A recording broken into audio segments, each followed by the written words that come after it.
Malaysian airline MH370 के case में एक और अजीब बात सामने आती है।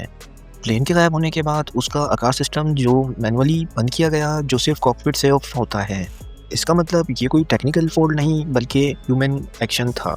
फिर कुछ देर बाद ट्रांसपोंडर भी बंद हो गया जो प्लेन की पहचान बताता है। एक और शौक ये है कि MH370 के 2 पैसेंजर्स के पासपोर्ट चोरी के थे, जिसकी मिसिंग रिपोर्ट पहले ही हो चुकी थी। क्या ये सिर्फ एक इत्तेफाक था या किसी ने पहले से प्लेन बना रखा था? कुछ रिपोर्ट्स में ये क्लेम किया गया कि फ़्लाइट के कैप्टन के होम फ्लाइट सिमुलेटर में समंदर की तरफ जाने वाले कुछ रूट्स मिले, लेकिन इन्वेस्टिगेटर्स ने वाज़ेह तौर पर कहा कि ये चीज़ कभी भी फाइनल प्रूफ के तौर पर एक्सेप्ट नहीं की जाएगी। ऑस्ट्रेलियन और मलेशियन रिपोर्ट्स के मुताबिक इस डेटा से ये साबित नहीं होता कि कैप्टन ने जानबूझकर प्लेन को गायब किया। आज भी MH370 के कुछ हिस्सों के अलावा प्लेन का असल मलबा नहीं मिल सका। प्लेन कहाँ गया और क्यों गया, ये राज अभी भी दुनिया के लिए एक सवाल है।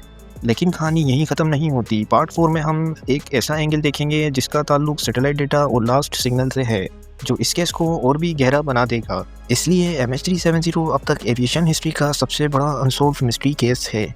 सवाल अभी भी वही है, आखिर MH370 के साथ वाकई क्या हुआ? अपनी राय कमेंट सेक्शन में ज़रूर दीजिएगा।